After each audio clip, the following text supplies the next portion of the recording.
Ya estamos al aire. Bienvenidos a su canal Grafotécnica en su programa Documentoscopia Mundial. Les habla Raymond Horta, fundador de CIDO, perito calígrafo y conductor de este espacio diseñado para unirnos, para intercambiar ideas y para tejer conocimientos. Hoy tenemos una invitada muy especial.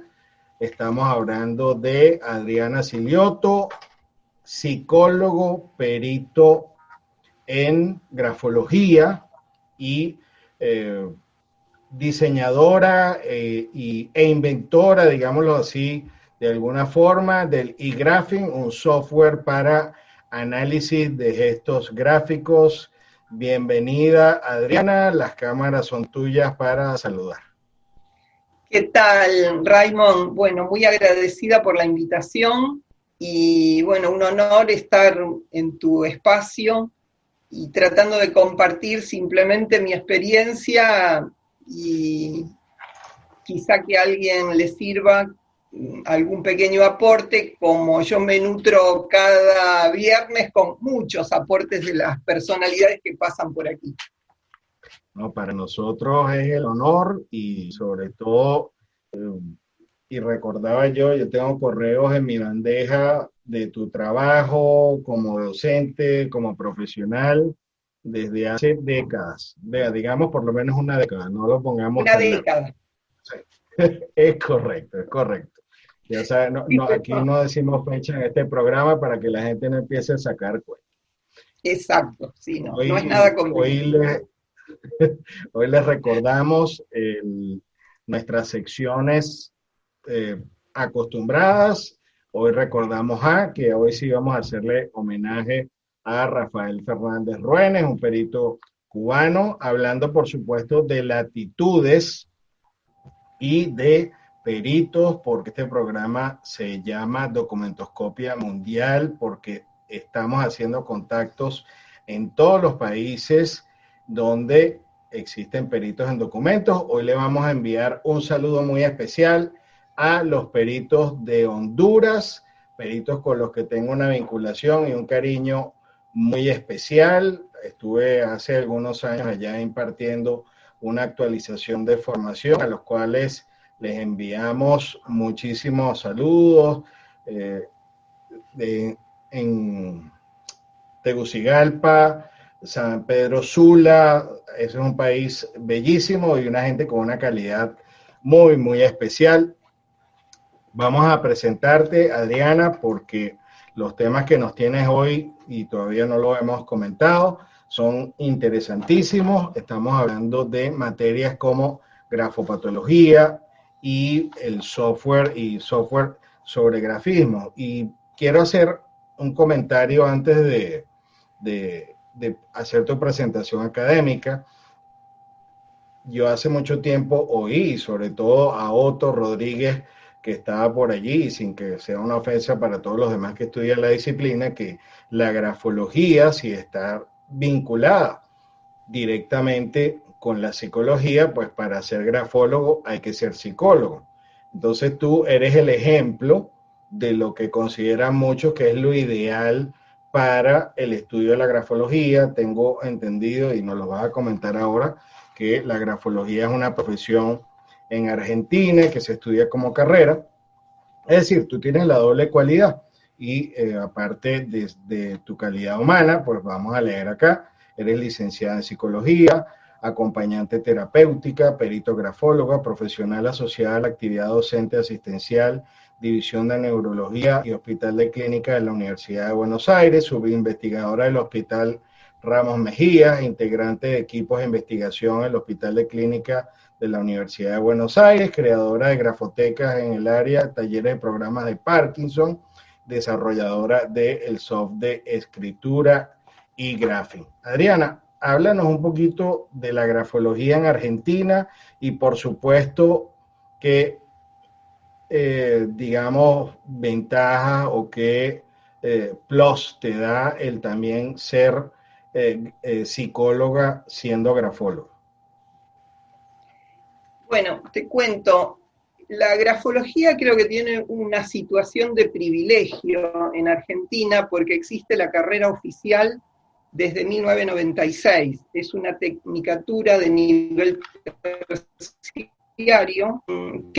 Creo que hay, no sé qué otro país la tiene, en México creo que hay reconocimiento por entes del Ministerio de Trabajo, por ejemplo, pero a nivel académico no existe como carrera oficial. Sí existen posgrados universitarios, en fin.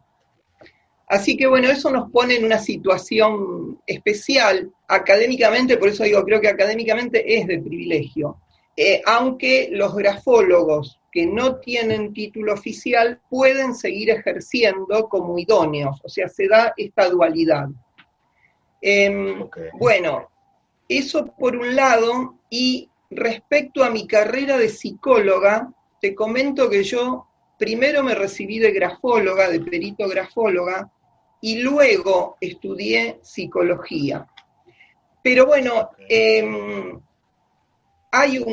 general hay yo creo que es un malentendido, ¿no? Porque el objeto de estudio de la grafología no es el mismo objeto de estudio de la psicología. El objeto de estudio de la psicología es la personalidad. Y el objeto de estudio de la grafología es la escritura, el grafismo en general.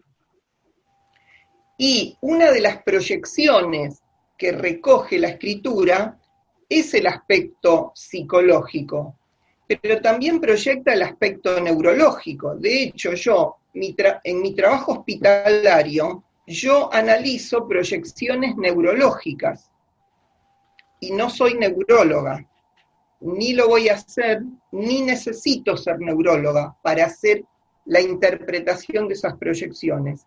Del mismo modo, tampoco necesito ser psicóloga para hacer la interpretación del grafismo de las proyecciones psicológicas.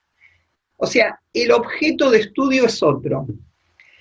También, por ejemplo, yo siempre hago bromas para que queden ejemplos claros.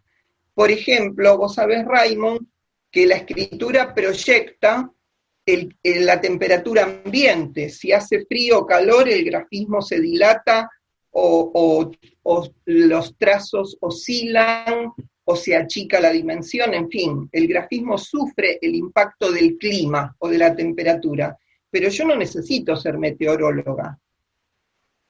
Entendido. Yo lo que necesito saber es cómo eso que estudia la meteorología impacta en el grafismo. Entonces, cuando en una pericia yo vea que un escrito tiene ese impacto, ese tipo de impacto, yo voy a poder inferir, este señor escribió dentro de una cámara frigorífica, es posible, o tiene una patología, no sé, pero yo tengo que tomar esos datos para luego, cuando tengo un escrito cuya etiología desconozco, de todos los fenómenos que muestra, yo puedo hacer inferencias sobre las condiciones, o bien ambientales, como sería el caso de la temperatura, o bien neurológicas, o bien psicológicas. Y también tengo que saber hacer inferencias de cómo es el soporte donde escribió, porque si escribe en una mesa dura, el trazo va a ser distinto, y si escribe en una madera rugosa, muy posiblemente el trazo tenga oscilaciones, y yo voy a tener que saber inferir si eso responde a las estrías de la madera o responde a un Parkinson. Entonces, la escritura recibe el impacto de todos esos influjos, tanto internos como ambientales. Y bueno, está incluida la psicología, pero no tenemos que estar doctorados, licenciados o ser expertos en todas las disciplinas. Uno estudia una carrera, cualquier carrera, estudia ciencias auxiliares. Una carrera académica siempre tiene ciencias auxiliares. Eso es lo que hacen las ciencias auxiliares, auxiliarnos. Entonces, la psicología es una ciencia auxiliar de la grafología, lo mismo que la neurología, y bueno, todas las que quieras. Ese es más o menos el panorama como yo lo veo, hay otras posiciones.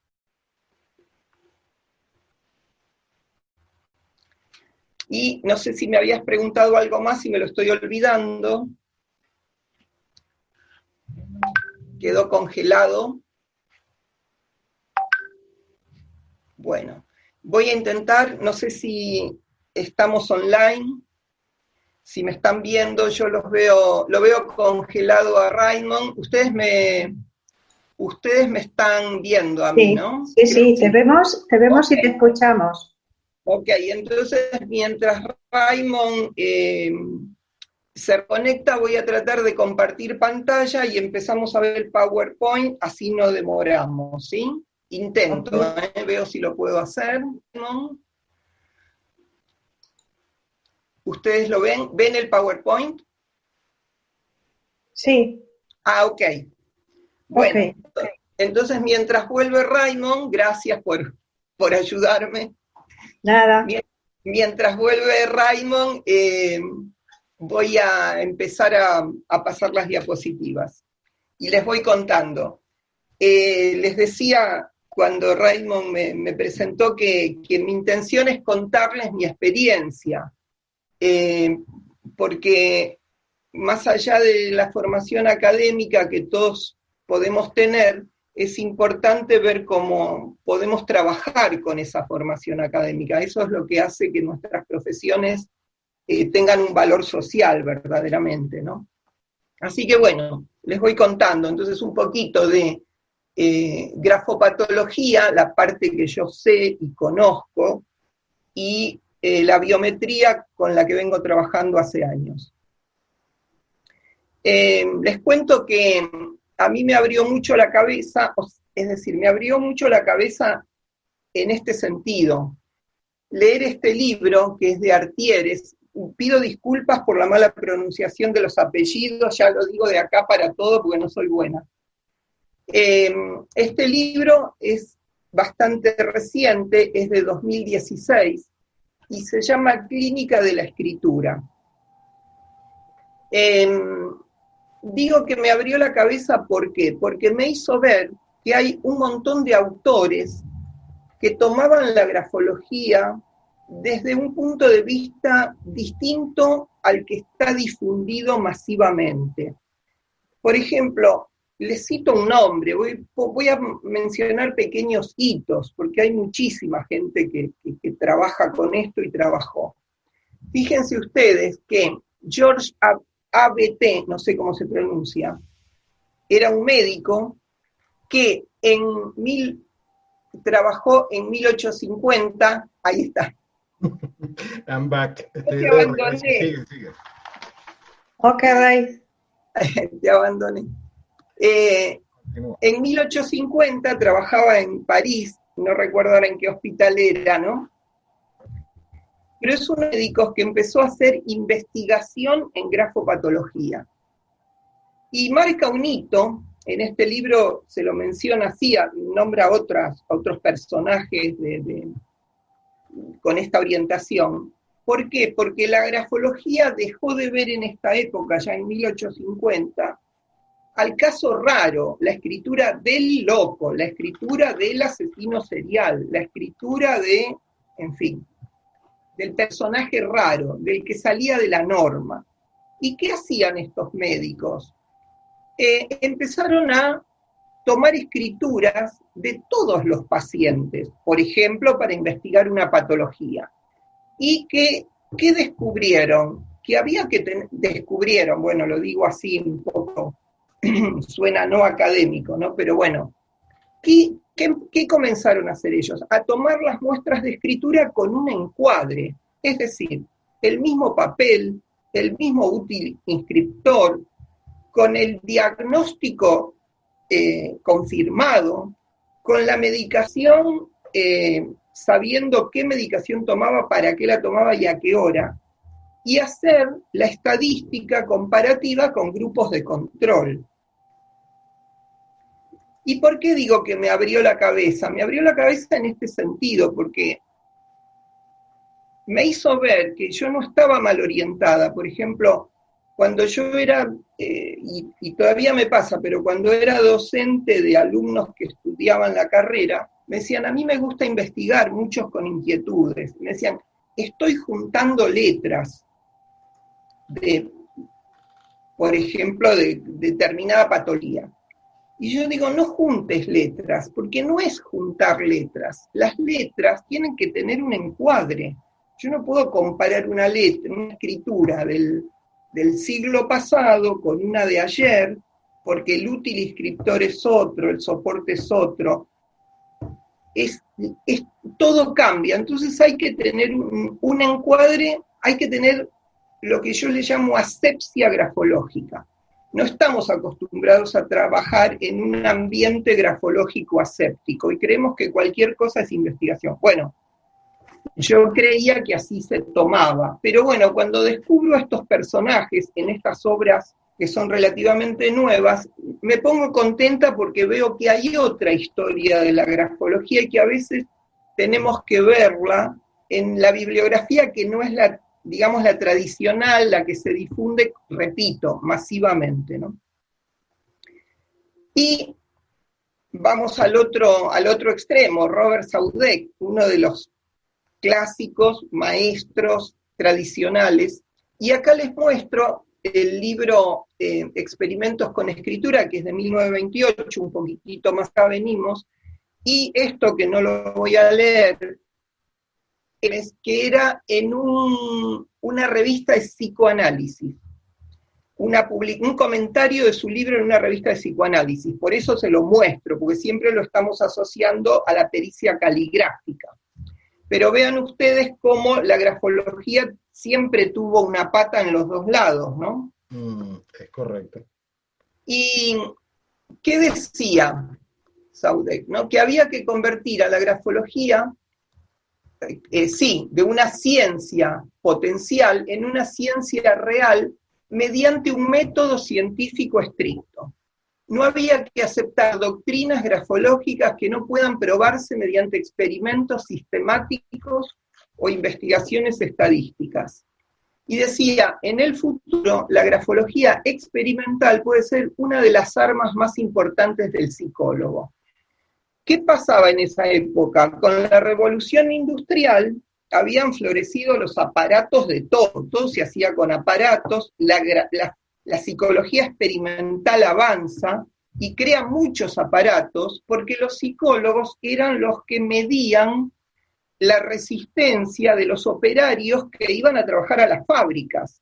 Entonces tenían que inventar aparatos para inventar la fuerza, para medir la velocidad, y todos esos aparatos sirvieron después para medir la fuerza en la escritura, la velocidad en la escritura. En fin, como que nacemos un poco, la grafología científica nace un poco de la psicología experimental, con esta serie de aparatos. El que le muestro aquí, o sea, este criterio positivista, ¿no? Fíjense, esto que les muestro es la pluma eléctrica de Edison, que después en qué desembocó en la máquina de tatuaje. La máquina de tatuar nace de esa pluma eléctrica de Edison. Fíjense, en la lámina de la izquierda, esa pluma lo que hacía era perforar un papel, no me pregunten mucho el mecanismo porque eran aparatos complicados, pero perforaba el papel, entonces cuando los puntos estaban más separados, implicaba mayor velocidad. Y cuando los puntos estaban más juntos, implicaba menor velocidad. Fíjense ustedes, la imagen de la derecha es así como capturan los soft biométricos hoy la aceleración. Exactamente igual que la pluma eléctrica de Edison.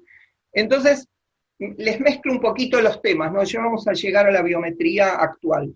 Pero fíjense cómo esto era biometría, solo que era inaplicable, porque ¿quién podía y la pluma eléctrica de Edison dentro de todo era un aparato chico, había monstruos imposibles de manejar por cualquier perito, nadie los podía tener. Bueno, hoy tenemos la suerte que conectamos una aplicación en la computadora y cualquiera lo puede hacer. Estas cosas en las que se devanaban los próceres nuestros, está muy facilitado. Vean ustedes la unidad Freeman de velocidad, un gráfico que tomé de una de las obras de Saudek. Fíjense el gráfico de 1918 y un gráfico de hoy. O sea, es exactamente lo mismo, como me dijo con Misov en particular, pero hay otros, obviamente. Yo lo que trato de ver es qué próceres nuestros grandes maestros y cómo ahora lo podemos replicar sin aquel esfuerzo, porque esto estaba filmado. A ver, las unidades Freeman es 1/24 porque es así como corre la película de celuloide. Había que revelar la película, medir 4x4. Era un chino, como decimos nosotros, ¿no? Una cosa muy compleja.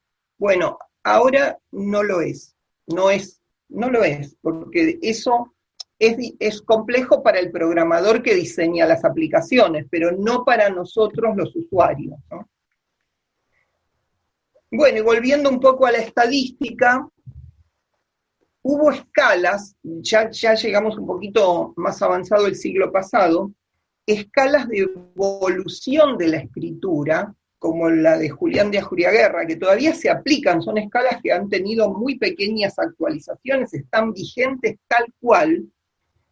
Fue creada por una grafóloga, Hélène de Gobineau, pero Hélène de Gobineau tuvo la suerte de conectarse con Ajuriaguerra, un psiquiatra español que hizo su carrera en Francia. Desde chico estudió en Francia la carrera de medicina y trabajó en el hospital de Salpêtrière, donde hizo todos sus estudios estadísticos, y ahí ya nos marca la evolución de la escritura, ¿no? Cómo la escritura es el correlato con la edad cronológica, cómo la escritura se modifica a medida que el niño crece y cuando llega hasta los 12 años, cuando considera que ya la escritura empieza a estabilizarse, ¿no? O a abandonar los rasgos infantiles que caracterizan las etapas primitivas, ¿sí? Y bueno, les voy a nombrar de finales del siglo, les voy a nombrar íconos, ¿no? Que no puedo nombrar tantos autores como los que conocemos, pero bueno, nombrar a Luria, qué sé yo, es emocionarse, ¿no? El cerebro en acción. Y más reciente, Escritura y Cerebro, de Serratrice y Habib. Serratrice, tan difícil de leer ese libro, por Dios, me sigue costando un montón, pero bueno, es un ícono, es un ícono. Y vamos a pasar un poco a los autores de hoy. Adriana, disculpa, el libro, yo no sabía, es el libro que acabas de poner ahorita de Luria, en inglés se llama The Working Brain, evidentemente sí. Es el mismo, y, sí. y no sabía de su existencia en castellano. Ah, mira, bueno. Interesantísimo que nos acabas de dar el dato porque hay que buscarlo, se busca. Sí. Ahora vamos a abrir una sección nueva que se llama Se Busca. Ah, bueno, ok. Bueno, les cuento, por ejemplo, Mohamed en este momento empezó el 21 de septiembre a dar un curso que organiza nuestro colega Marco Gianetto. Sí, claro. Y, a ver, es lo máximo hoy, son los nombres de hoy. Y Caligiuri, bueno, les vuelvo a decir que no sé pronunciar ningún apellido, que me disculpen todos. No te preocupes.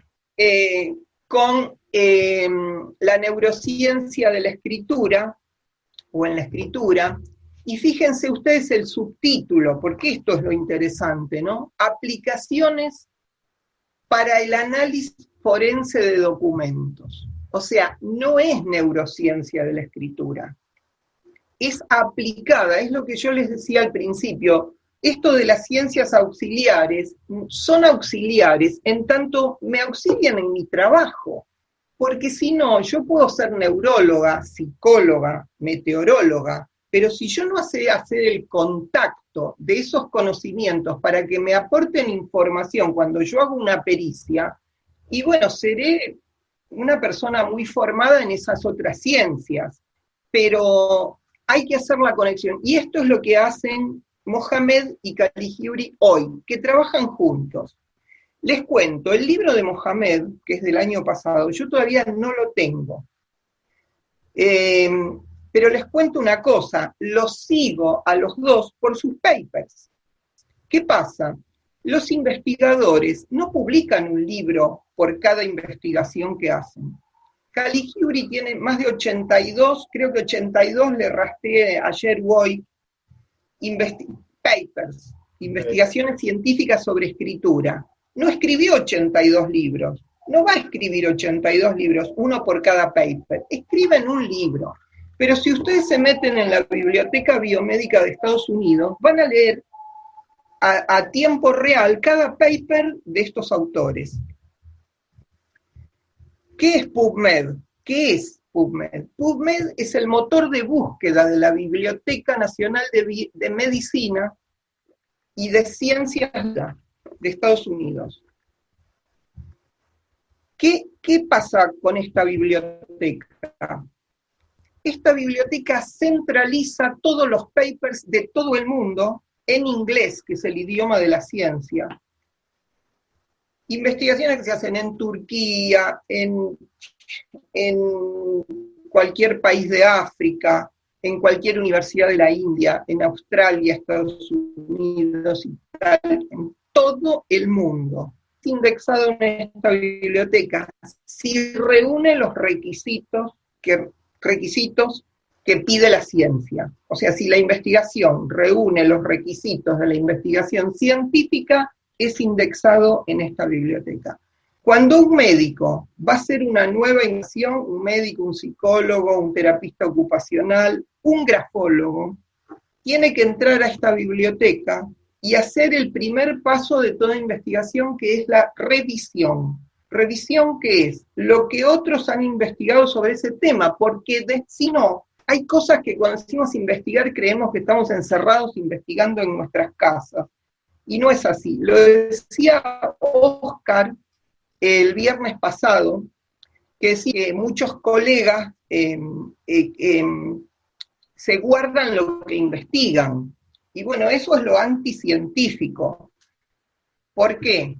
Yo que trabajo en hospitales, trabajo con médicos, los médicos compiten para saber quién tiene más papers publicados, no quién se escondió más cosas, sino quién publicó más papers. Dicen, yo tengo 20, me ganó, tiene 25, el otro tiene 30, es nada más. Compiten con los papers publicados, o sea, no publicar es anticientífico. Hay que entrar a esta biblioteca porque ninguna universidad, ningún hospital, ninguna empresa privada va a invertir dinero en una investigación de algo que ya se inventó. Va a invertir dinero en algo que sea un avance, un paso. Entonces hay que cerciorarse. Primero, porque nos va a dar la solidez de lo que ya se sabe. No voy a volver a inventar la rueda ni la pólvora, por Dios. Tengo que saber que ya está inventada y ver qué le agrego a esa rueda para que sea mejor. Y para que me la financien, la investigación, porque si no, no me la van a financiar. Bueno, esta base de datos es gratuita, se entra haciendo clic nada más. Y artículos indexados desde 1871, aproximadamente reúne a 4.500 revistas médicas publicadas de más de 70 países. Revistas médicas 4.500, cuenten ustedes que son, las revistas son periódicas y cada una tiene cientos de artículos, así que hay que multiplicar, y multiplicar, y multiplicar, y multiplicar. Bárbaro. Está disponible en línea desde 1977. Les voy a mostrar algo. Yo puse en el buscador handwriting and, hace un par de meses. Handwriting and, y me salen 3.469 resultados. O sea, hay 3.469 papers sobre escritura. Lo que hace unos días para armar este PowerPoint y me salen 3.861 papers, o sea, aumentamos más de 400. Bárbaro. Y vean, este pequeño gráfico que tenemos acá a la izquierda, que será, les voy a mostrar, tiene los papers desde 1905 hasta el 2020, hasta hoy. ¿Qué hacemos? Corro un poquito el cursor, empujo y digo, voy a ver qué hay publicado entre 1905 y 1922. Lo hice por curiosidad, por ver, ¿qué hay? A ver, ¿qué hay? Entro, todo haciendo clic, ojo, todo haciendo solamente clic. Resultados en esos años, solo 4 resultados. Digo, bueno, voy a entrar a uno de ellos. Y entré a las evidencias de enfermedad en la escritura de Shakespeare. Ah, qué bueno, busco. Me encuentro con que tengo artículo completo, porque a veces no están completos, están los abstracts, los resúmenes, las conclusiones. Este estaba completo, artículo completo, entro, me lo bajo, ya. En lo que tardé en contarles a ustedes más rápido, porque si no lo cuento lo hago más rápido. Me bajo lo que quiera. Bueno, voy a probar con lo que hay de 2010 a 2020. Vamos a la actualidad a ver qué hay. Nos encontramos que hay 1.275 resultados. En los últimos 10 años se hicieron 1.275 investigaciones sobre grafopatología, sobre todo. Entonces, por eso digo, tenemos que ver cómo nos situamos en la profesión, porque a veces oigo que dicen, no investigo, los grafólogos comunes o los calígrafos que nos dedicamos a trabajar, quizá no investigamos, pero hay profesionales de la investigación que sí investigan, y lo podemos ver y leer y bajar y tenerlo ahora. Bueno, sigo recorriendo la biblioteca. Vean ustedes, como les decía, yo los sigo a Mohamed y a Caligiuri a través de los papers que publican. Dice, el carácter dinámico del comportamiento de disfraz, o sea, la falsificación, piensen que es el traductor automático el que estoy usando, ¿verdad? Porque los artículos están en inglés, pero los podemos traducir, o sea, lo traduce el traductor de Google automáticamente y te lo muestra en el idioma que vos quieras. Perfecto. Entonces dice disfraz para firmas, carácter dinámico del comportamiento de disfraz para firmas basadas en texto, mixtas y estilizadas. Después lo vamos a ver un poquito. Vean ustedes, esta revista indexada en la Biblioteca Biomédica es una revista de ciencia forense, que publica investigaciones forenses, pero están indexadas ahí. Vean ustedes, puedo buscar por revista en la biblioteca. Entro, pongo en el buscador el nombre de la revista y me tira todos los datos de la revista. ¿Saben ustedes? Ustedes se pueden comunicar con la revista, porque acá está todo. Entran y la leen, pero además se comunican con los autores de los papers, les hacen preguntas. Por autor lo mismo, pongo Caligiuri y vean ustedes, tiene 581 artículos publicados, 581 papers. Caligiuri no publicó 581 libros, publicó uno en el 2012, pero yo puedo ver qué hizo, a ver, no sé si en este, pero en otro lo tengo marcado, un artículo que publicó el mes pasado, que yo lo bajé, se los voy a mostrar. O sea que tenemos lo último que escribió Caligiuri en tu mesa de trabajo. Bueno, yo pobre, ustedes ponen Silioto y Parkinson en la Biblioteca Biomédica y va a salir este artículo. Yo tengo un solo paper publicado. Muy bien, pero ya nos está representando allí. Un solo paper publicado. Bueno, vergüenza después de todo lo otro, ¿no? Pero bueno, esta es la investigación que se hizo en el Hospital de Clínicas, es sobre reeducación de la escritura. Yo entro un poco por casualidad en el hospital porque había ido a ver una muestra de trabajos de los pacientes y, y me preguntaron por qué me interesaba, porque eran dibujos, creo. Me preguntó la organizadora por qué me interesaba, le dije que yo era grafóloga y que a qué me dedicaba, y yo reeducaba la escritura de niños, porque me gustaba mucho la grafología infantil. Reeducaba disgrafías, por eso me gusta mucho Ajuria Guerra. Y entonces, ella era la jefa de calidad de vida de la sección de Parkinson, que tienen problemas de escritura, y se le ocurre en ese momento decir, vamos a reeducarle la escritura a los pacientes con Parkinson. Fue así.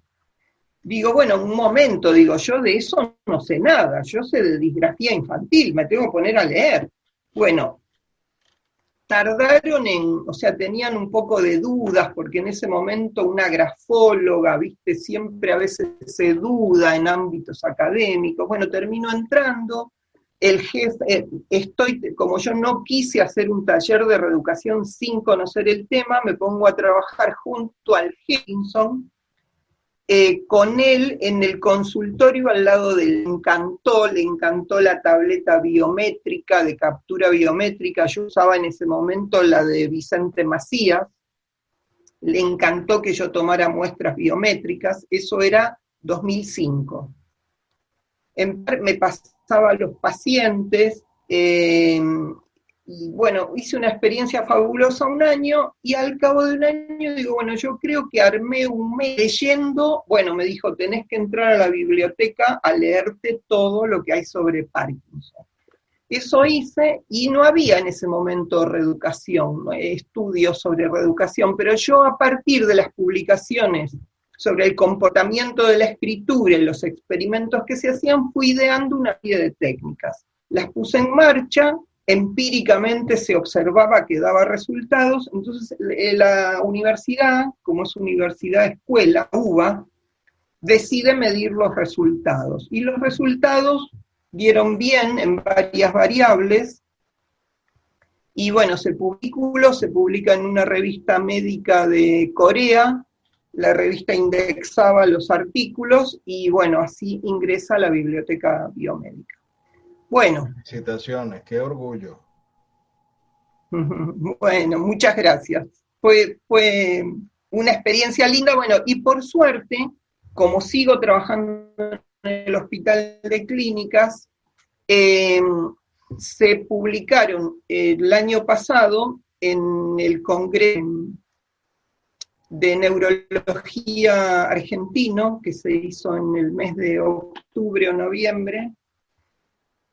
Esos artículos se llevaron a Miami en febrero de este año. Son 3 investigaciones, que se las cuento brevemente, pero que son muy interesantes, porque son pequeñitas, pero muy interesantes.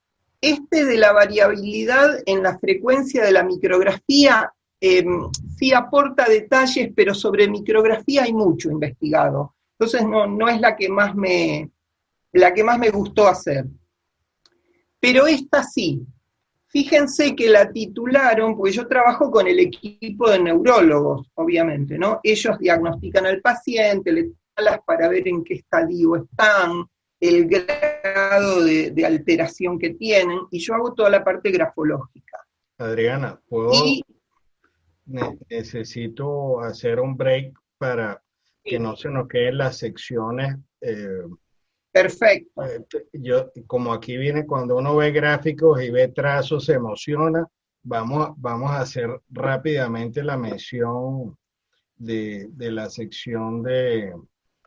Hoy recordamos lo habíamos mencionado brevemente la semana pasada, es el doctor Rafael Fernández Ruénes. El doctor Rafael Fernández Ruénes, gracias a un resumen que nos hizo nuestro colega venezolano Gustavo Roques, hijo, Vamos a leer brevemente. Fue perito calígrafo, examinador de documentos de La Habana.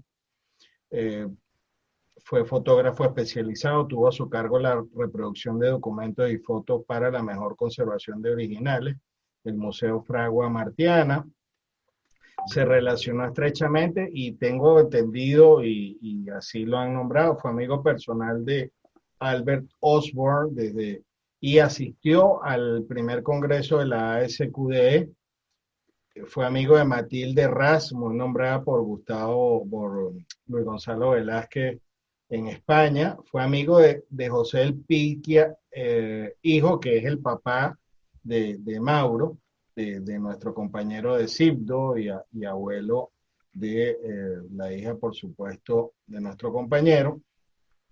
Sus trabajos más conocidos, los documentos y su investigación por la fotografía, publicado en 1929, falsificación de documentos y fotografía, revista de identificación de ciencias penales de la Universidad de La Plata, así que, ojo los argentinos, se busca este trabajo, #se busca, investigación de fotografía de documentos, 1930, clasificación y archivo de escritura manuscrita, también de la Universidad de La Plata, grafismos anómalos, que está relacionado con nuestro tema de hoy, 1947, monografía presentada en un trabajo de la SQD. Voy a tratar de buscarlo yo en los archivos a los que tengo acceso. Examen de documentos dubitados en La Habana en 1951, que compila 3 trabajos mencionados anteriormente. Y por aquí voy a citar, y esto aquí para nuestro amigo Del Piquia, citado por él: mi gran amigo, el técnico brasilero señor Del Piquia, nos creía seguidores de la corriente materialista, aunque a todo se le observan los detalles de forma, dejando a un lado todo lo que no sea posible probar al agnóstico, pero no hay tal. Como cubano conozco desde muy temprano la célebre frase de nuestro educador Luis Caballero, y aquí esto es un mensaje para todos los sistemas y ningún sistema. Ahí el sistema. Se radicó en Miami, prestó asesorías como autoridad en el examen de documentos y fue miembro de la ASQDE. Fue profesor en Venezuela. Tuvo una participación como profesor en una cohorte de peritos en Venezuela, donde Dimas Oliveros Sifontes y Pablo Guzmán, a quien le haremos un homenaje la semana que viene, fueron coordinadores con Rafael Fernández Ruénes. En el enlace de oro de hoy, vamos a enviarles a todos el enlace al software de la licenciada Silote. Ya lo estoy compartiendo por acá en nuestro chat. Bienvenidos los que están presentes en YouTube. Están reportándose, están nuestros amigos de Honduras conectados, por supuesto nuestros compañeros habituales, pero tenemos gente de Ecuador, de Argentina, Colombia, México, por supuesto está Hugo por allí, ya Carlos Baró también de Argentina, Mirta Alcemo, bienvenida, que tiene una familia de muchos peritos, bienvenida, Claudio Espágola, Alain Esquivel, y por supuesto de otras latitudes de México, Tampico, Tamaulipas, bienvenidos todos. Adriana, te vuelvo a dar la palabra porque en esta oportunidad no quería que se nos pasaran nuestras secciones porque está demasiado interesante tu presentación. Ya estás de nuevo en las cámaras. Bueno, gracias. Muchas gracias. Comentaba entonces que esta pequeña investigación te comento, estuve 2 años y medio tomando muestras de escritura, porque eran 90 pacientes y 90 controles. Lleva mucho tiempo, después completar las bases de datos, en fin. Comentaba que revelamos con esta pequeña investigación es que la mitad de la que tanto se habla en la enfermedad de Parkinson como un rasgo característico, no se da en la letra de imprenta. Entonces, fíjense que el título que le pusieron es cursiva versus imprenta para diagnóstico NP. Porque si un médico en su consultorio le toma una monitura al paciente y el paciente no escribe en cursiva, sino que escribe en imprenta, no va a detectar la micrografía, que es uno de los signos que muchas veces, no solo que es motivo de hecho en la escala UPDRS, que es la que los neurólogos toman para darle el puntaje, uno de los apartados es la evaluación de la escritura, hecha por el médico, por unos rasgos muy básicos, ¿sí? Pero bueno, si le toma la escritura en imprenta, no va a revelar ese síntoma, o mejor dicho, ese signo clínico, ¿sí? Bueno, esta investigación muestra eso, y otra que hicimos también, la micrografía en FIR a través del tiempo, también es todos los estudios que se hicieron, es cómo la firma se va empequeñeciendo con el paso de los años en los enfermos de Parkinson, pero nunca se había hecho una investigación sobre la micrografía en una secuencia tomada en el mismo momento. Nosotros con esta investigación demostramos que la firma se empequeñece en una secuencia tomada en el mismo momento, no a través del tiempo solamente, y que es significativamente diferente, porque tenemos grupo de control, obviamente con personas sanas, porque en las personas sanas también se empequeñece la firma. Si cualquiera de nosotros firma 5 veces seguidas, hay un grado de empequeñecimiento, de achicamiento de la firma. Pero ¿qué pasa? En el enfermo de Parkinson es mucho mayor, y esa diferencia es estadísticamente significativa. Eso es lo que lo convierte en un signo distintivo. De lo contrario, sí. Bueno, y ahora estoy trabajando hasta que la pandemia llegó. Todo el año pasado estuve, digamos, dentro de neurología, pero fuera de Parkinson, además de Parkinson, y bueno, tenemos planteadas un par de investigaciones en Alzheimer. ¿Qué hago? Me pongo a leer sobre Alzheimer, todos los papers de mis ídolos, y lo que muestra, todas las investigaciones que están en la biblioteca, el 99% es soft de captura biométrica, porque es un instrumento que da más información, simplemente ese es el motivo. Por ejemplo, en el caso de Alzheimer, algo no se podría ver si la escritura la tomáramos solamente con papel y bolígrafo, son los enlaces inmateriales. Y justamente ese es un signo distintivo de la enfermedad de Alzheimer. ¿Por qué? Vemos acá un gráfico de torta donde nos dice qué proporción hay de enlaces aéreos y qué proporción hay de enlaces físicos. El soft nos muestra la escritura, ¿sí? Nos muestra la escritura con los enlaces aéreos que forman parte de la praxia, no los vemos en el papel, pero integran la praxia, ¿sí? Y luego nos puede desglosar aéreos. Estadísticamente está demostrado que la escritura en los enfermos de Alzheimer tiene una proporción mayor de enlaces aéreos que en las personas sanas, ¿sí? ¿Y qué encontramos además? Ahora les voy a mostrar que se sigue investigando, ¿no? Por eso hay que publicarlo, porque el que sigue investigando más sobre este tema. Las investigaciones que siguen, ¿qué dicen? Que no sé si ustedes llegan a ver acá un tracito en los aéreos en verde. Todo el aéreo está en rojo, pero acá hay un tramo verde, y creo que por acá había otro pequeñito que ahora no lo veo. No, me parece que es este solo. Esos son los trazos esféricos. Entonces dice que no solo hay enlaces aéreos normales, que son los que se producen a una altura de 1,5 centímetros del soporte.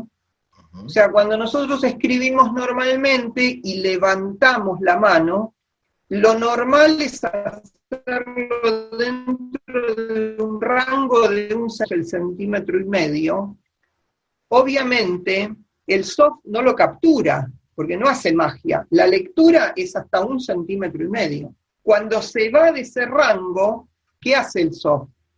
Lo detecta, pero no lo puede medir, no puede seguir el recorrido, porque no lo ve con sus ojos, no lo ve. Entonces nos indica, salió del área de captura, por un tramo X, y volvió a entrar. Ese tramo que no pudo leer en el recorrido, sí lo leyó en tiempo, y en hilo me lo muestra rectificado, y en otro color, para que yo sepa que ahí hay un fragmento de ese trazado cuyo recorrido no se pudo detectar. Pero bueno, esto lo digo porque ahora lo vamos a resignificar a medida que avancemos. O sea para que lo tengan en cuenta. Disculpa, esos trazos en el software los completa como rectilínea.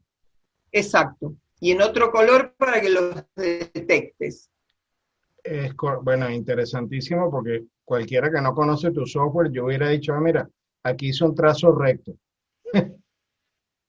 No, claro. Buenísimo. Y fíjate, en el gráfico de torta lo muestra en verde.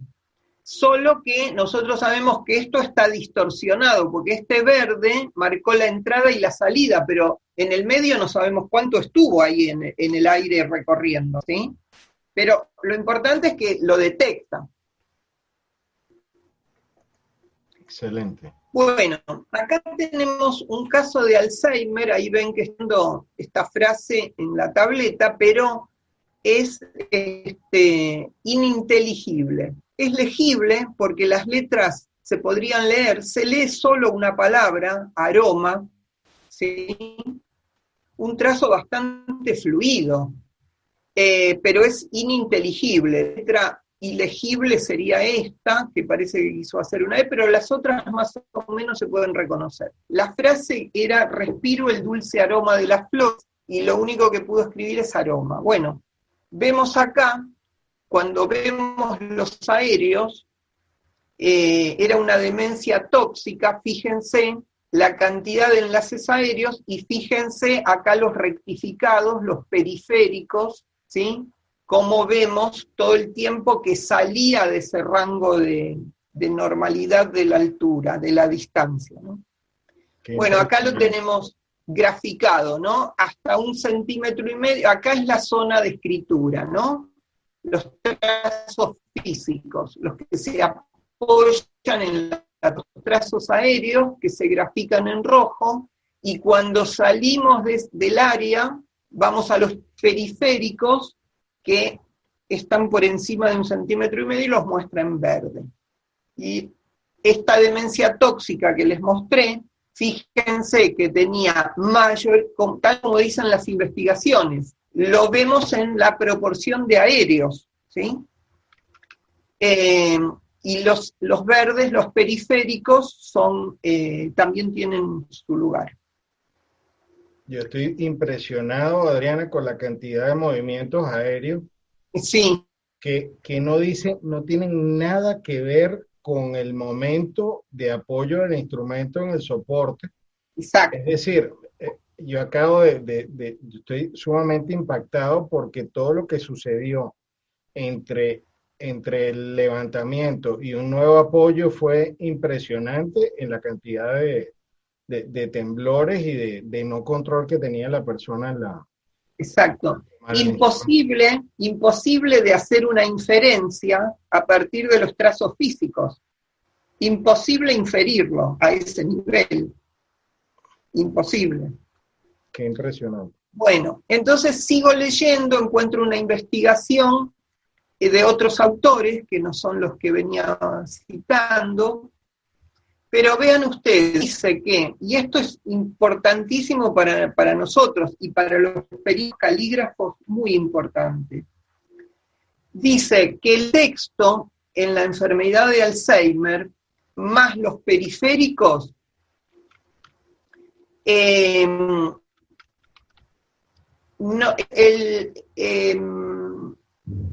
perdón, en la escritura normal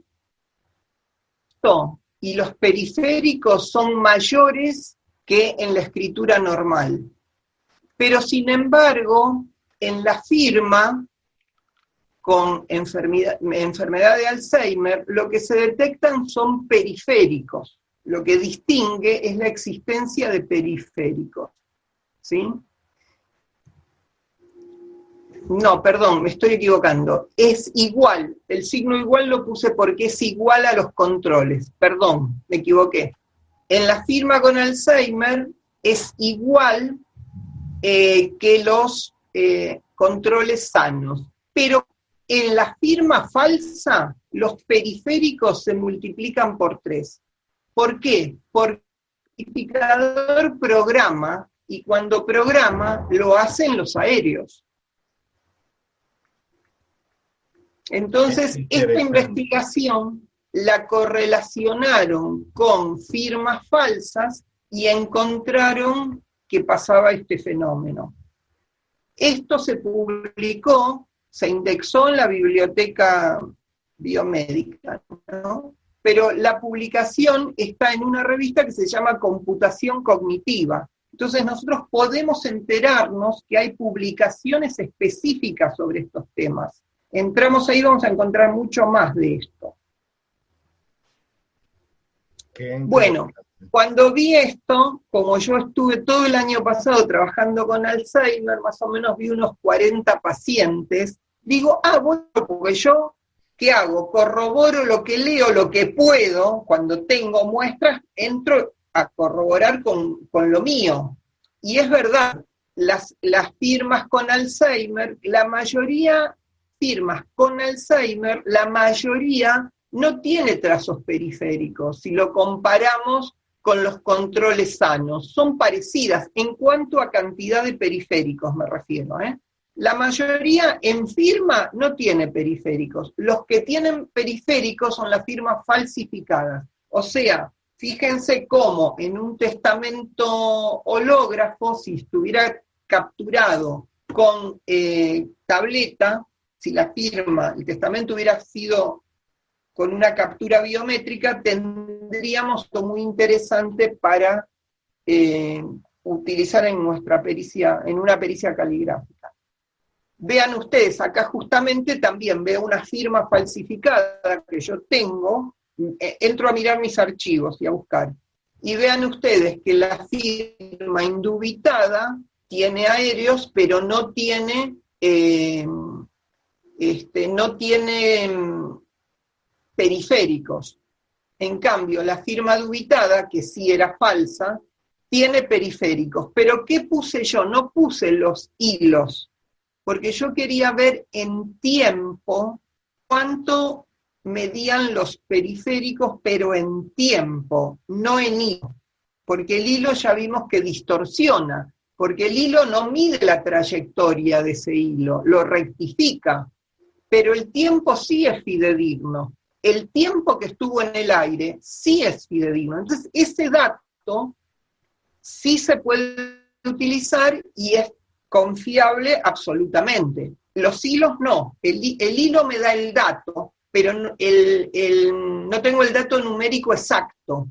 En cambio, el tiempo sí, porque me dice cuánto tiempo estuvo en la periferia. Y acá vemos las proporciones reales, cómo cambian si comparamos indubitado con dubitado. Y si comparamos levantamientos, o sea, nosotros le decimos fases, las distintas fases, tiene 6 fases esta firma. Si comparamos fase por fase, en la barra de fase, quizás se ve poco aquí, vemos que nos indica que acá estuvo el periférico, en un color más claro, como este color. En la firma dubitada, el periférico, y vemos que tiene una gran diferencia con la misma fase de la firma indubitada. un 343% de diferencia en esa fase, de tiempo, estamos hablando de tiempo aéreo, y en la otra 400. Bueno, pero el tiempo sí lo podemos medir de manera exacta. Bueno, y aquí tenemos algo que no les mencioné, se los digo ahora. Él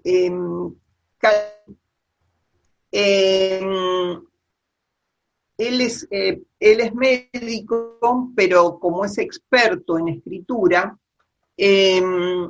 escribe pensando mucho de lo que escribe justamente en las pericias caligráficas.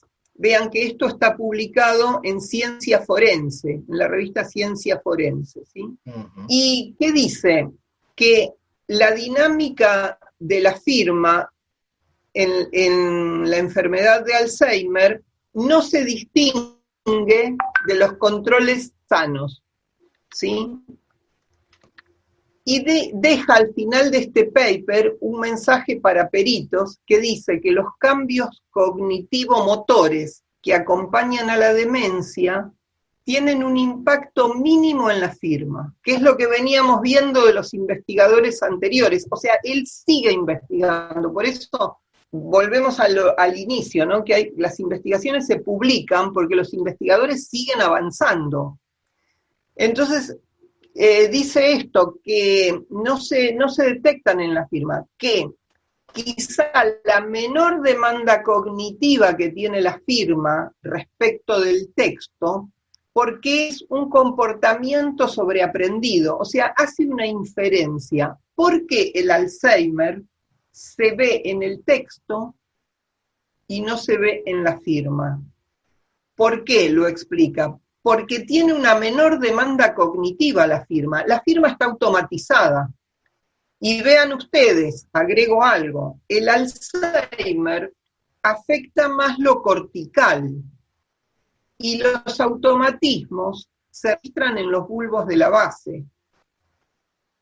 Y la firma está registrada más con la actividad de los bulbos de la base, de los núcleos de la base, que con la actividad cortical. ¿Por qué? Porque está más automatizada. Vean ustedes acá cómo la psicología es una disciplina auxiliar que nos permite hacer una inferencia, que es lo que hace Caligiuri. Bueno, él es neurólogo, es médico.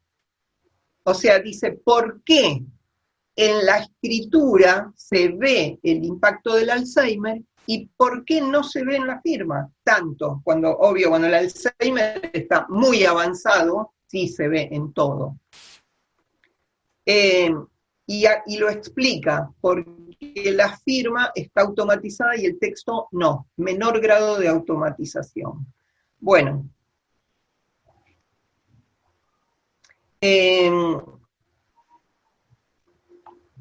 Ahora les cuento un poquitito el tema de la biometría, ¿no?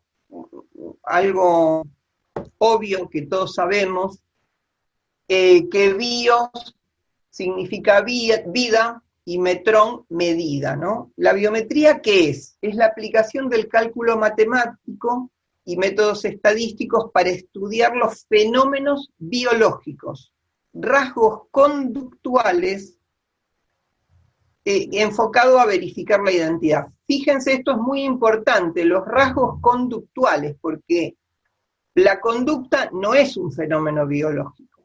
Y nosotros, cuando estudiamos la firma, estudiamos una conducta gráfica.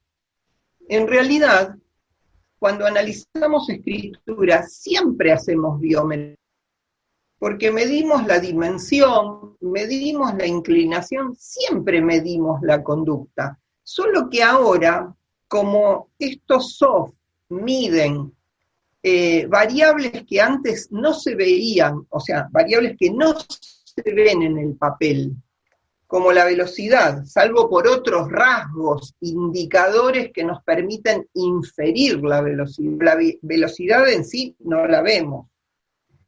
Distinto con la presión. La presión sí tenemos instrumental lumínico y de otro tipo que nos permite ver más la presión.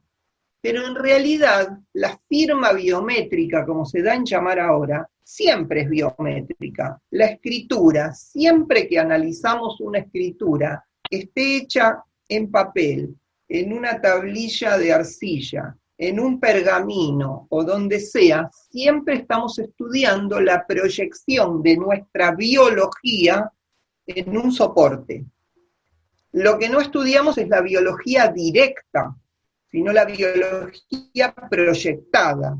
¿Y eso qué es? Un comportamiento. Mi biología hace que yo me comporte de determinada manera. Y cuando hablamos de biometría hoy para seguridad, vemos que hay maneras de medir la vida, como es la biometría, a partir de características físicas directas, como son las huellas dactilares. Y son estáticas, porque la huella dactilar no cambia, salvo, sí, en algunos casos. Pero eso lo puede determinar una máquina, un soft. Ponemos una huella detrás de la otra y el soft dice falsa, o dice sí o dice no. El iris me está midiendo directamente mi iris, que no cambia. Puedo estar muerta, me mide el iris y la máquina dice sí.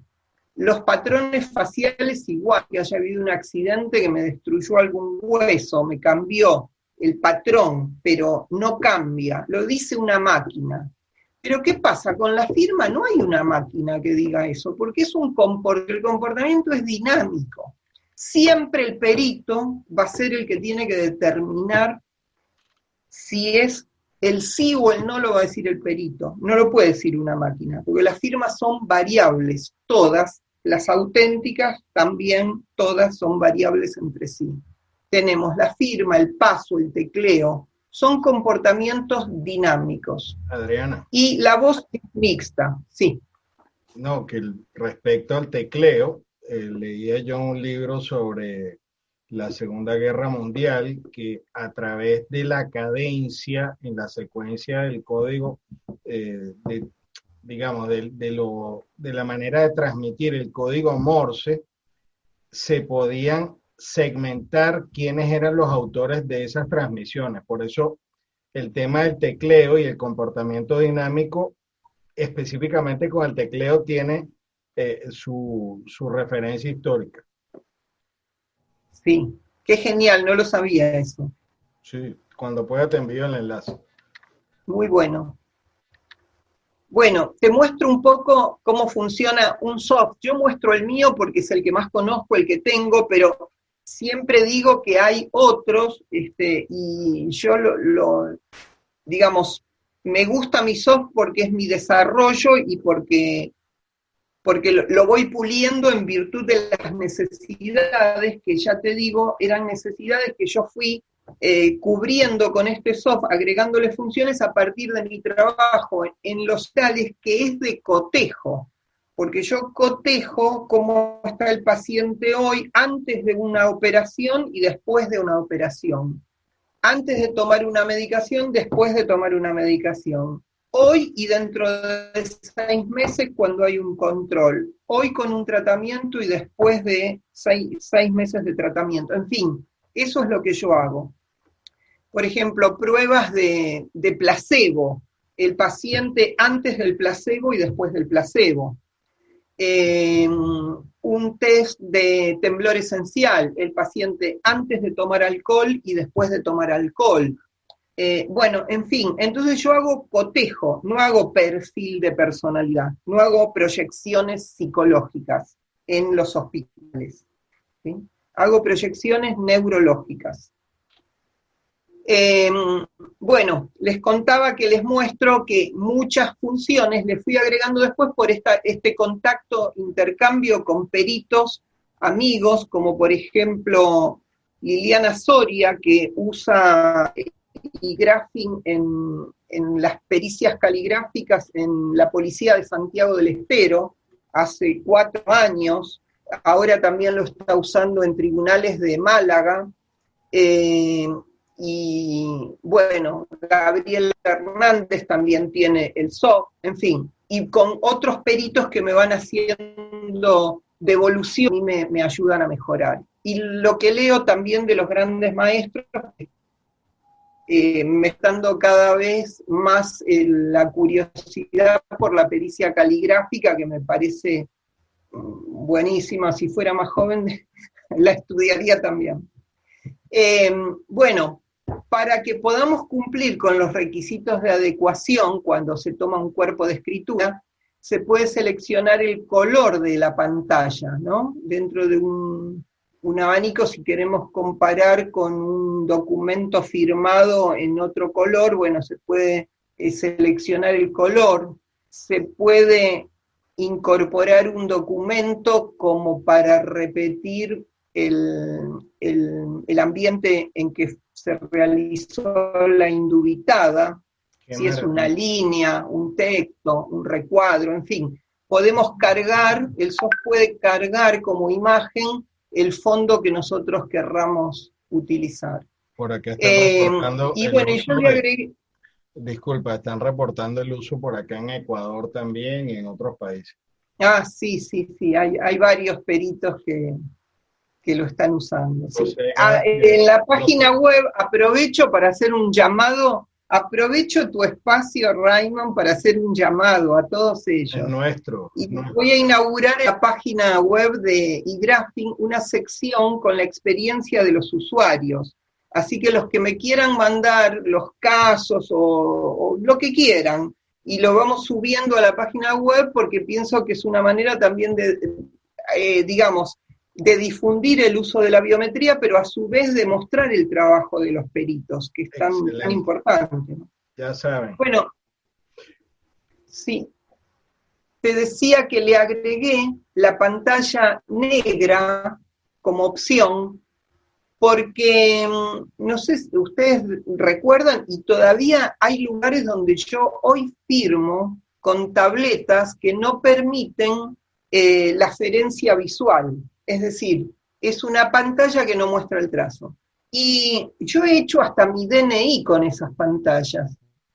Mi matrícula profesional de psicóloga la hice con esa pantalla. O sea, sin aferencia visual.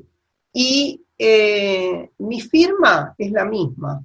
¿Por qué? Porque como decía Caligiuri recién, hablando con Caligiuri recién, hace unos minutos, la firma es automática. Hay muchas experiencias, no solo de Caligiuri, esto es histórico, ¿no? Crépy-Yemen tiene estudios sobre ese tema. No hace falta la aferencia visual para los automatismos. Entonces yo propuse la pantalla en negro para remedar aquellas tomas que hacíamos antes sin aferencias visuales, desnudar el automatismo. Y las tomas múltiples también, las capturas múltiples, no guardar y volver a abrir, guardar y volver a abrir, pues si queremos tomar una secuencia automatizada que pueda hacer que automáticamente se guarde y no interrumpir al escritor. Qué bueno. Bueno, hay unos videos que no los vamos a ver, creo, porque van a llevar mucho tiempo, pero los pueden ver en YouTube. Ponen eGraphing en YouTube y los van a llevar. No sé si después queda tiempo, querés mostrar algo, Raymond. Yo no te preocupes, yo estoy buscando el enlace y lo voy a compartir. Yo te hago de asistente aquí. Ok. Son una secuencia de 7 videitos que muestran algunas funciones, son muy breves, de 2 minutos cada uno. Y que, bueno, muestran cómo se usa el software, cómo medir los enlaces periféricos, los trazos periféricos, en fin, cómo se detectan. Bueno, esto que se los mostré, se los adelanté. Y acá una firma que también se las mostré para que vean la trayectoria rectificada. Esta es una firma falsa, es un dubitado, pero bueno, estaba falsificada. Vean las trayectorias rectificadas, como también decían las investigaciones, que esto es común, que se triplican en las firmas falsificadas, se triplican los enlaces periféricos respecto de las indubitadas. ¿Se triplican en longitud o en tiempo también? En tiempo. En tiempo, listo. En tiempo, en longitud Seguramente también, solo que el SOF, acá tenemos, el SOF no mide la longitud.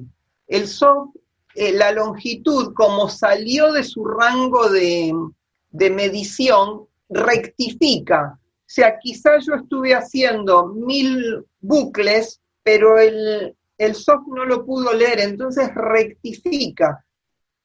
Y esa rectificación, lo que sí es confiable es el tiempo, porque el tiempo de eso sí es real, eso sí está bien medido. Entonces, no es confiable en la longitud de los hilos. Sabemos, en los enlaces aéreos hay 5 pausas, o sea, hay 5 fases aéreas. 2 de las fases aéreas, vieron que 2 de las fases aéreas tenían periféricos, ¿sí?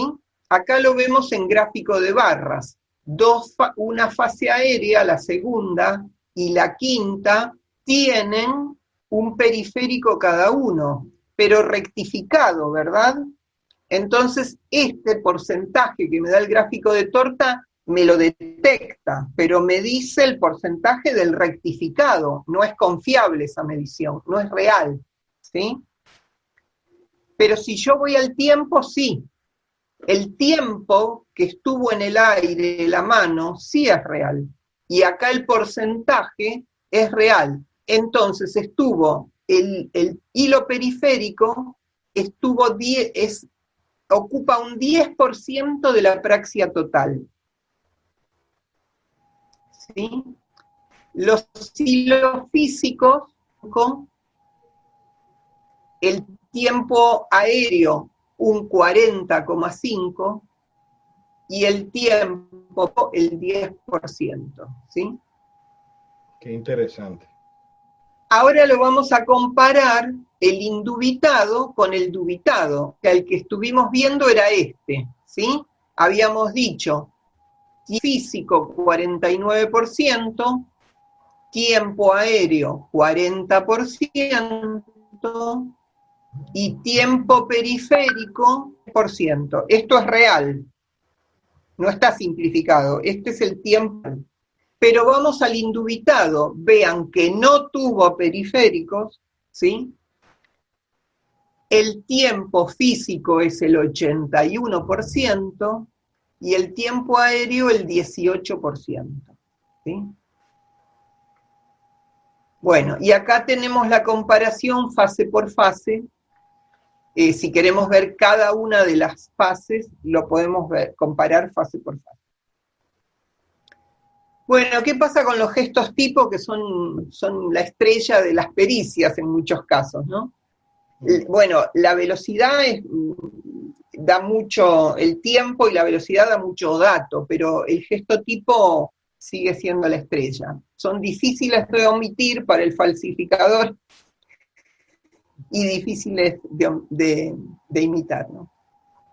Entonces vamos a combinar acá los aéreos y los periféricos en el gestotipo y la importancia de poder hacer un recorte. O sea, en esa firma que estuvimos viendo, yo les muestro acá varios indubitados y varios dubitados, ¿sí? Sin los enlaces aéreos.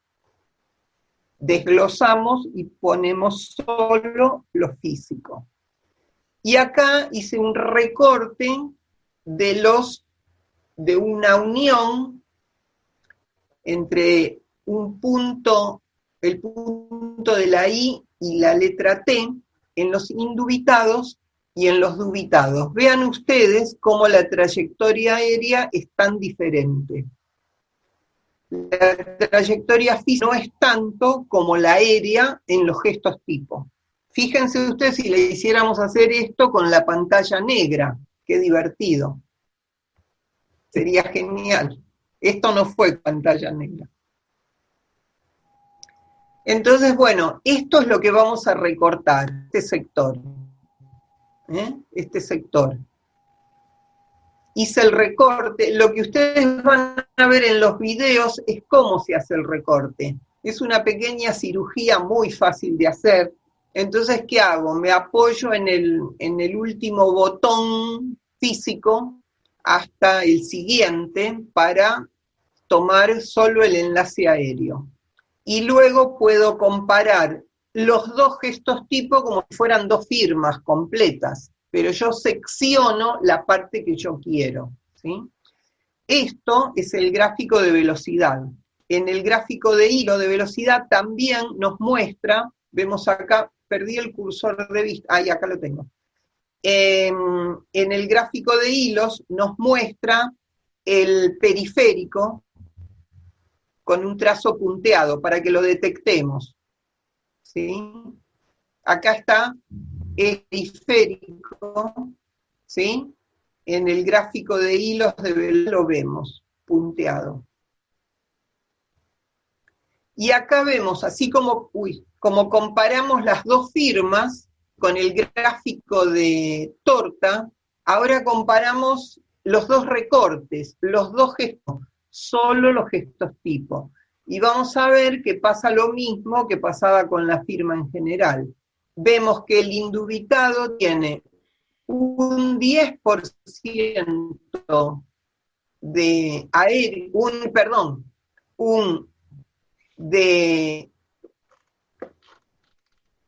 no, estoy mirando al revés, por eso me confundo. Ahí está. Perdón. Tenemos el 10% de hilos físicos, el 89% de hilos. ¿Por qué hilos físicos solo el 10%? Porque yo me quedé solo con los botones para poder hacer el recorte, ¿sí? Y con el punto de la I. Este era el punto de la I que estaba entre medio. ¿Y qué pasa con el indubitado? Otra vez toco mal. Bueno, ¿qué pasa con el indubitado? Tenemos el 4% de hilos físicos, ¿sí? Pero esto no tiene mayor importancia porque es el corte mío, son estos botones y el punto de la I. Pero sí tiene importancia que tenemos un 81% de hilos aéreos, ¿sí? Y fíjense que nos aparecen los periféricos. Tenemos un 14% de periféricos, ¿sí? Esto es lo que marca la diferencia, el periférico. También si lo comparamos con gráfico de barras, vamos a ver que está en la fase aérea, la barra del dubitado nos va a mostrar el sector del periférico. Y bueno, y otras variables que van apareciendo, porque esto está en desarrollo, y no lo pudimos, cuando ustedes vean en los videos van a ver que para hacer el recorte, nosotros tenemos un contador de puntos informáticos. Esta firma fue realizada con unos 901 puntos informáticos. Se compone por 901 puntos informáticos. Si nosotros hacemos correr el video de la película, porque queda grabado como video, van a pasar en este contador los números de orden de 0 a 901, o de 1 a 901. Y en cada uno de esos puntos nos va a decir qué presión hay. Si nosotros detenemos la filmación, la grabación, el video, 823, nos va a decir exactamente qué presión hay en el punto 823. Y obviamente el video se va a detener en ese punto. O sea que vamos a saber punto por punto qué presión hay. Pero acá íbamos a otra cosa. Cuando hacemos el recorte, nosotros elegimos un punto visualmente, yo lo elegí visualmente, pongo cortar, ven una tijerita, indicar en qué punto corté. Cuando termina el corte, recuerdan que yo lo terminé cuando comenzaba la letra T, pongo cortar y me marco fin. Entonces mi recorte va a ser desde el punto 801 al 850, supongamos. pero que además de esta función, que es el recorte que se los acabo de mostrar, ¿qué pasa? Siendo un dato que yo antes no lo podía medir. ¿Cuántos puntos tiene cada firma? Es un dato relativo, porque si yo le cambio el tamaño, puede ser una firma original, indubitada, que tenga distinta cantidad de puntos, pero porque simplemente que la otra, pero son del mismo pulso, ¿verdad? ¿Se entiende? ¿Se entiende? Sí, ¿no? Sí. Sí. Pero ¿qué dato nos da esto? Ese dato no lo podríamos tener en cuenta, no es muy fiable. Pero ¿qué pasa? Yo hice esta comparación. Como yo tengo varias capturas, comparé 10 indubitados con 10 dubitados. ¿Y qué me pasó con los puntos de los indubitados? Todos los indubitados tienen este rango de oscilación, o sea, van 901, 23, 875, etcétera, etcétera, uno por uno. Tienen un rango de oscilación, el menor 841 y el mayor 923. Hay una diferencia de 82 puntos en la oscilación, ¿sí? Pero ¿qué pasa cuando voy al dubitado? La oscilación es 659 puntos. O sea, la firma falsificada no puede mantener la estabilidad de los puntos.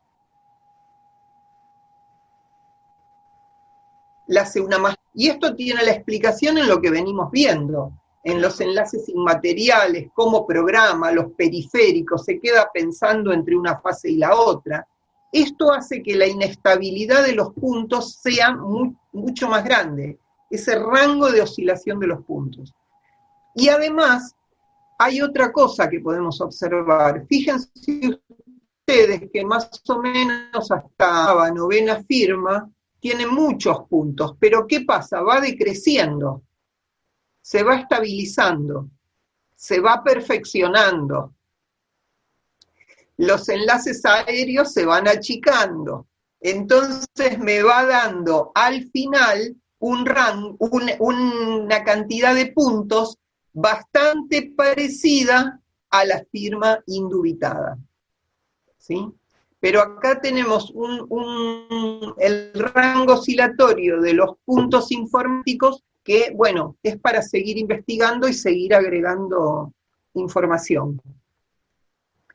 Y bueno, acá podemos también ver que tenemos patrones primarios y secundarios, porque una firma indubitada, nosotros mismos, si firmamos 10 veces, vamos a ver que cambiamos de patrón en un punto, porque nosotros también vamos a simplificar y agilizar nuestra firma.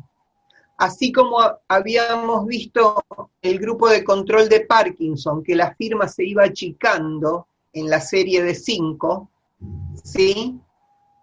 También va uniendo, muchas veces unimos dos fases. A medida que firmamos, quizá las dos fases finales o la rúbrica con la última fase, hacemos uniones que van creando un patrón diferente, ¿sí? Entonces vamos a encontrar en la propia firma, lo podemos experimentar, y en firmas indubitadas, patrones primarios y patrones secundarios. También eso lo tenemos que distinguir de los cambios que son disruptivos en las firmas dubitadas, ¿no? En las falsificaciones. Siempre esos cambios vamos a encontrar una disrupción y no una continuidad como ocurre en el original. Ahora vamos a estudiar también los ataques, o sea, los aéreos, los ataques ensayados, el ataque anillado, el ataque con punto de reposo, los remates, en fin, son otros aspectos, los ataques y los remates que también se pueden ver en los enlaces aéreos. Y bueno, son desarrollos que tenemos ahí a puntito de salir. Antes de saludar, quiero que me comentes si hay alguna pregunta o me querés ampliar algún punto Claro. Bueno, de interés.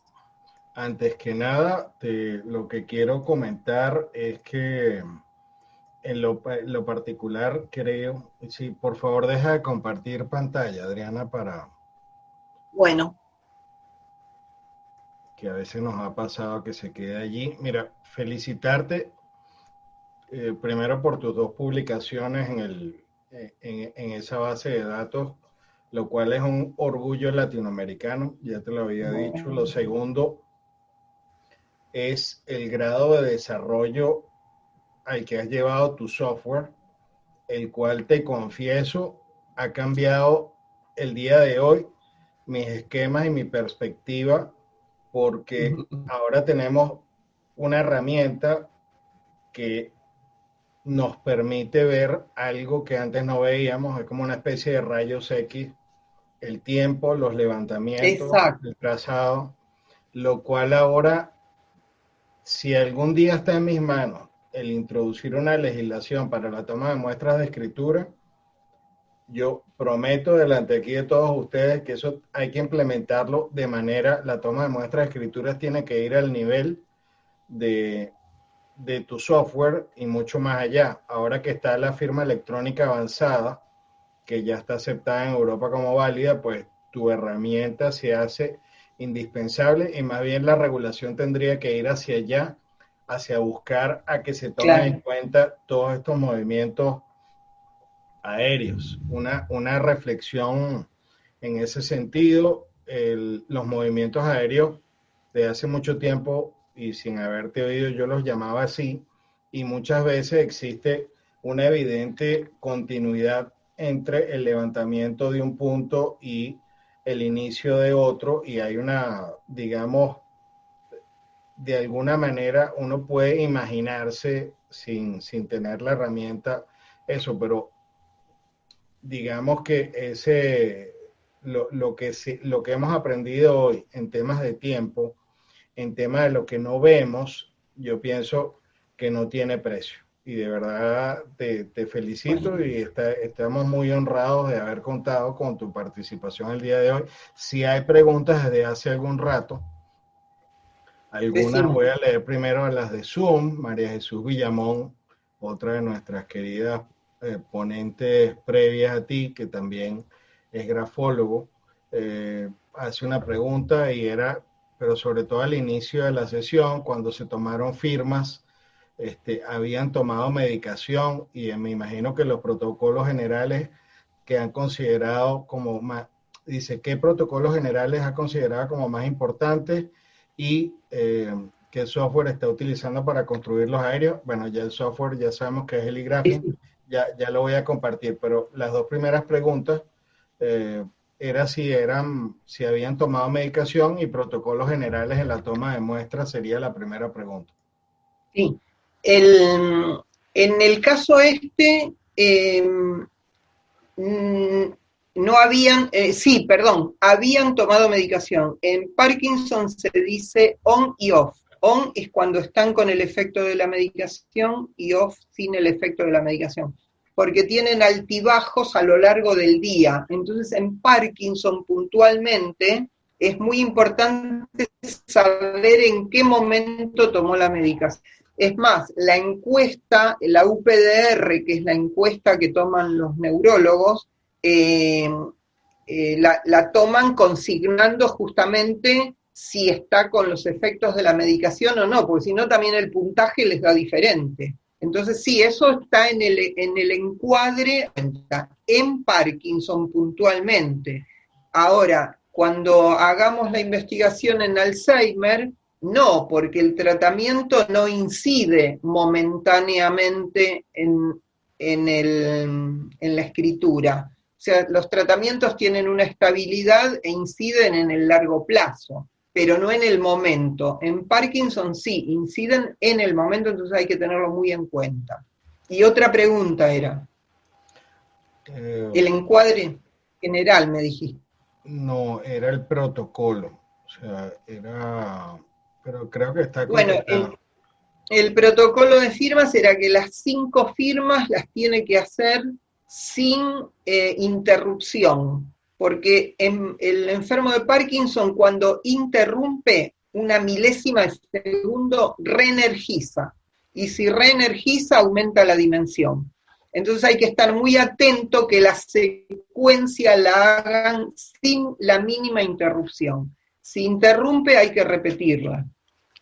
Ese sería el detalle más importante, ¿no?, del encuadre. Sí, de hecho Gerardo Medina preguntaba también, ¿sería solamente tomar una muestra gráfica del escribiente permanente con un máximo de 5 firmas debido a la reducción señalada? No entendí, perdón, Raymond. O sea, había en ese mismo sentido, Gerardo Medina pregunta a nuestro ponente, ¿sería ideal solamente entonces tomar una muestra gráfica del escribiente o amanuense por un máximo de 5 firmas debido a la reducción? No por la reducción, sino porque después de las 5 firmas se cansa y tiende a detenerse. Y si se detiene, reenergiza. Entonces ya la 6ª firma no sirve. Entonces, que las 5 firmas no llegaba a cansarse, podía mantener la continuidad. Podía mantener la continuidad sin detenciones. Eso era fundamental para tomar la muestra. Lo mismo que las muestras de texto, por ejemplo, hay muchas investigaciones en escritura, viste que son 4.000, 5.000, montones. Hay algunas que se toman con copia, y la copia no es automática. Para nosotros ver la micrografía, lo que hicimos es hacerle repetir una frase por 10 líneas, para que la automatice y que no tenga detenciones. Entonces buscamos la de que la micrografía se produzca, o sea, la batería es como un reactivo químico, uno tiene que saber qué droga pone en el tubo para ver qué resultados busca. Si yo le hago hacer una copia y no voy a tener nunca micrografía, o va a ser mucho más difícil. Entonces hay que buscar el reactivo apropiado. La batería es un reactivo, hay que pensarla para lo que uno está buscando. Es lo mismo que a un enfermo de Alzheimer decir, escribí un texto libre, y bueno, no lo va a escribir nunca, va a estar 10 días, salvo que uno esté midiendo la latencia, entonces sí le voy a decir, escribí un texto libre. Pero si no, yo le tengo que proponer las primeras palabras para que tenga el impulso y escriba. O sea, yo siempre digo eso, ¿no?, que la batería es un reactivo. Entendido. Bueno, ahí acabo de transmitir y ratifícame, e-graphing-plus.com.ar es el sitio del software, Adrián. Sí, es el sitio, artículos, ahí está la sección en la que los invito a participar, los que han tenido alguna experiencia con el software. Y sobre todo los artículos, porque me gusta escribir algunas cosas que voy viendo y las voy publicando allí. No, excelente. Y pueden ingresar desde la página, también pueden ingresar a YouTube, donde están esos videitos que son breves y que son bastante didácticos, digamos, explicativos. Ya voy a transmitir el enlace a eGraphing mientras nos vamos despidiendo. Ya lo conseguí por acá, ya lo vamos a transmitir, y quería invitarlos a todos. La semana que viene tenemos un invitado especial que está conectado aquí con nosotros. Nosotros es Pablo Kípuras de Grecia, y nos van a enseñar sobre las experticias en ese histórico y bellísimo país. Vamos a compartir con él. Seguimos buscando ayudantes para que nos hagan la traducción simultánea, habilitándolo por aquí. Qué bueno. Por Zoom, y vamos a tener esa nueva oportunidad de conocer cómo funciona la pericia en otras latitudes. Y recuerden que estamos subiendo todos estos, los audios de este programa se están subiendo en todas las plataformas, Spotify, Spreaker, Apple, Google, y ahora estamos también presentes en Amazon, y por supuesto que se suscriban al canal para suscribirse a estas conversaciones o a estas charlas y entrar por Zoom es a través de documentoscopia.net, que es el enlace que tenemos para inscribirnos en la charla.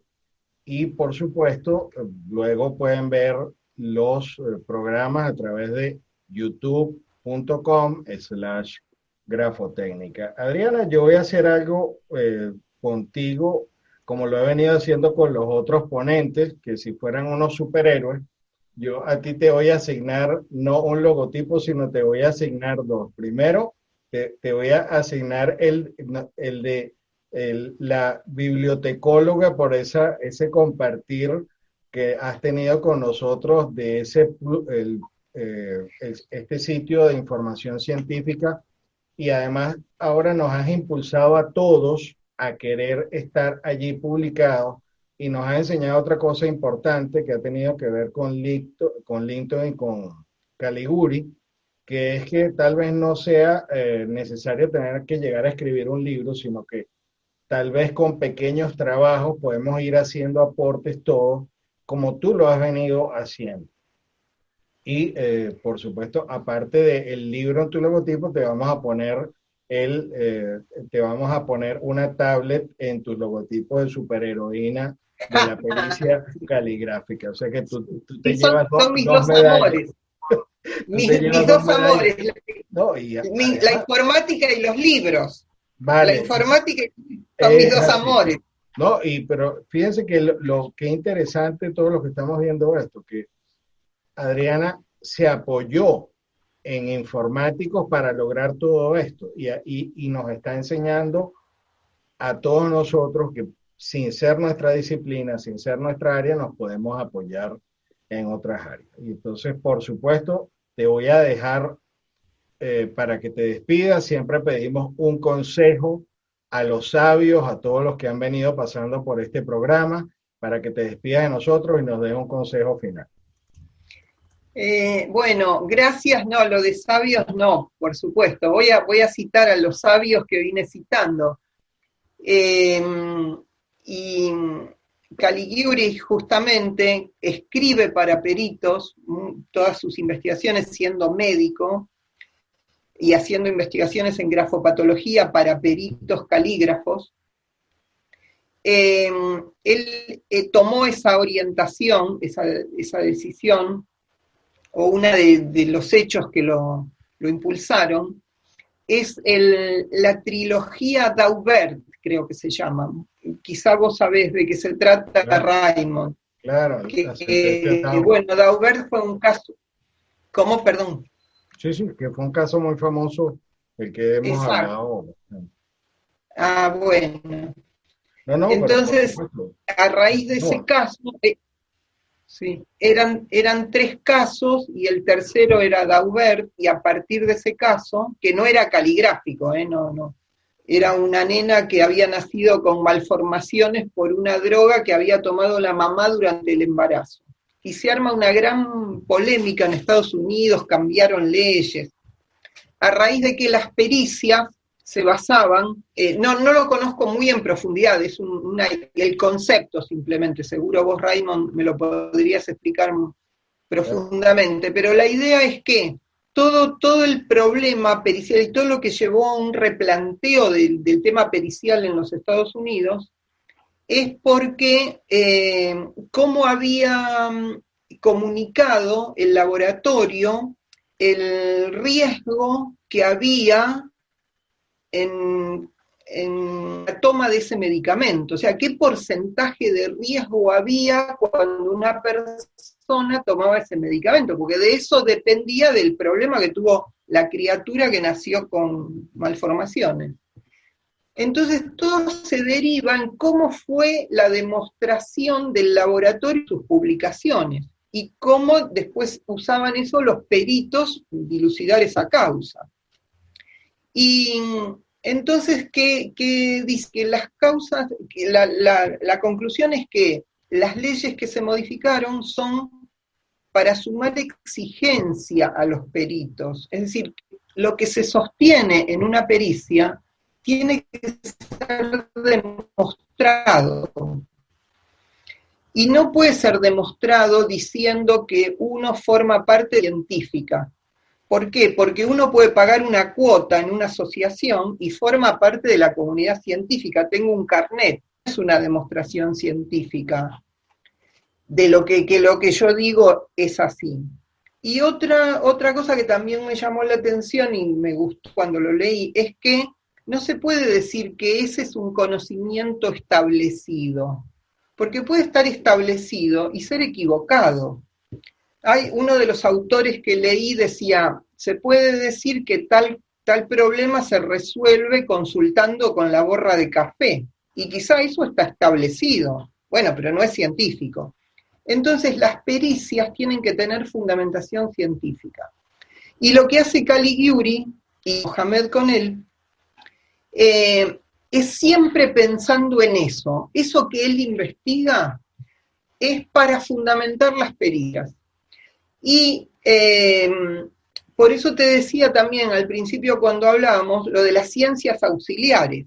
Lo que yo sé, lo que leo de neurología, puntualmente de neurología, porque trabajo con eso, es para que yo poder indagar en la escritura, pero no me preguntes qué el circuito de tal neurotransmisor, no me lo preguntes porque no lo sé. Yo eso lo leo y hago el punto en ese pequeño detalle que a mí me sirve, y eso sí lo sé.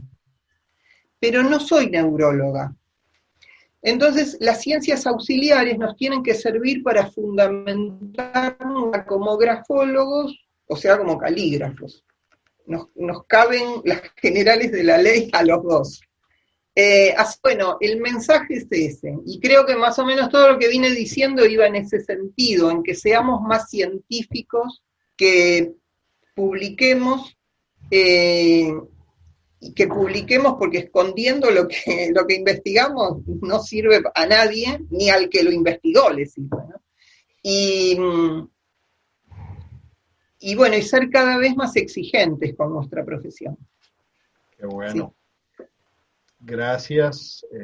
Además estamos muy, digamos, para mí me ubicó, tu conversación me ubicó respecto a la relación entre la psicología y la grafología, me ubicó muchísimo, y estábamos partiendo de algo que tú al final nos dijiste, no, mira, no es tan así. No. Y me parece que ha sido una sacudida el haberte tenido en el programa. El tema de las publicaciones es cierto, y respecto a Dauber, para no ampliar mucho en ese sentido, uno de los requisitos de cualquier trabajo científico que sostenga una realidad o un método para analizar algo tiene que ser publicado obligatoriamente, y tiene que haber pasado un tiempo suficiente como para que la comunidad científica tenga la oportunidad de criticarlo, mejorarlo o rebatirlo. Y eso es algo que yo creo que está marcando la diferencia gracias a la participación de todos ustedes, con la filosofía de trabajo que vamos a tener todos los que tenemos, estamos relacionados con el análisis de la escritura y de los documentos. Entonces, con esto, y te reiteramos el agradecimiento. Creo que este ha sido otro de los programas de lujo y que va a quedar para la posteridad todo tu trabajo y sobre todo tu filosofía de mejorar y de estudiar. Aparte de eso, felicitarte porque sabemos que tienes nuevas noticias en casa, va ampliando hacia la familia, y te felicitamos muchísimo, Adriana. Sí. Bueno, aprovecho para comunicar porque entre los asistentes hay muchas amigas mías que no les pude contestar los chats. Bueno, les mando un beso a todos, les cuento que voy a ser abuela, si Dios quiere. Muy bien.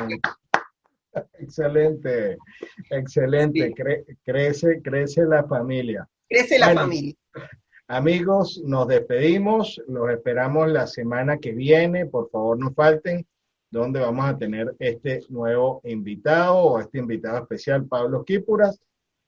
Nos despedimos, Dios mediante, hasta la próxima oportunidad. Hasta luego. Gracias, Raymond. A ustedes.